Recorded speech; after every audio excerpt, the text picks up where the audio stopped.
menyambut tentang kematian tadi, ada Mirip-mirip. pertanyaan, ya mirip-mirip. Apakah bisa dikremasi menurut Alkitab? Silakan pendeta. Oke, jawabnya adalah boleh. Boleh untuk kremasi. Ada orang yang menggunakan ayat yang terdapat dalam Amos pasal yang kedua.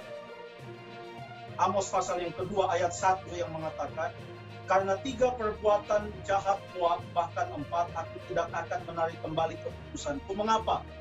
Karena ia telah membakar tulang-tulang Raja Edom. Jadi orang bilang, wah, membakar tulang-tulang atau membakar jenazah ini adalah kejahatan. Ada orang menggunakan ayat ini dengan mengatakan tidak boleh kremasi. Tapi kalau kita baca ini ayat, betul-betul dia katakan, apa yang disebut dengan kejahatan dari Moab, yaitu ia membakar tulang-tulang Raja Edom menjadi kapur.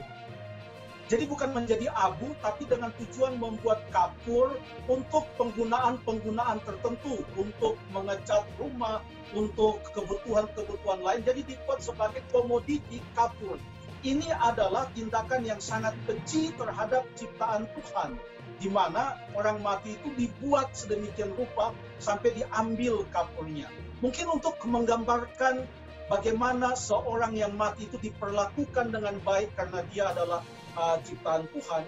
Kita boleh baca di dalam 1 Samuel pasal yang ke-31.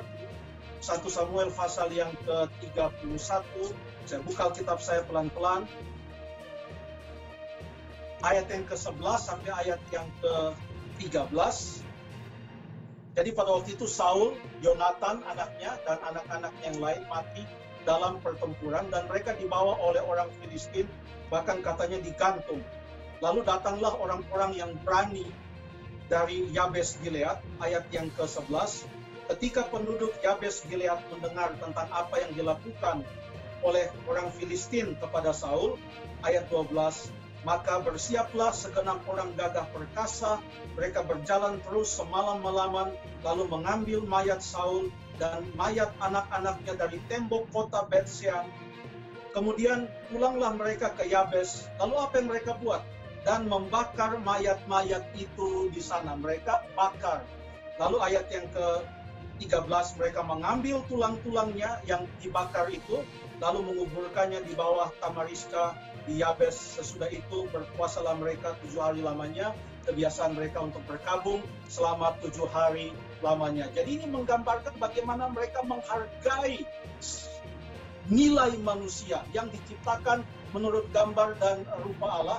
Bukan seperti orang-orang Moab itu yang membakar untuk dijadikan komoditi lain atau kapur.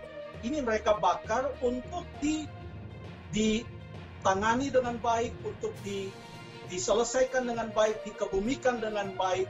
Demikianlah caranya mereka menangani orang mati. Jadi ada dikebumikan, ini ada contoh dibakar. Dengan kata lain, kremasi boleh kita lakukan, ada contoh Alkitab, asalkan kita lakukan dengan tujuan-tujuan yaitu yang mulia, menghargai ciptaan Allah yang diciptakan menurut gambar dan rupanya, lalu kemudian bukan dengan tujuan-tujuan lain yang ada kaitannya dengan kekafiran, contohnya yang ada kaitannya dengan arwahnya, tentang tempat kediaman dari arwahnya nanti di mana dan lain, bukan dengan tujuan-tujuan tersebut.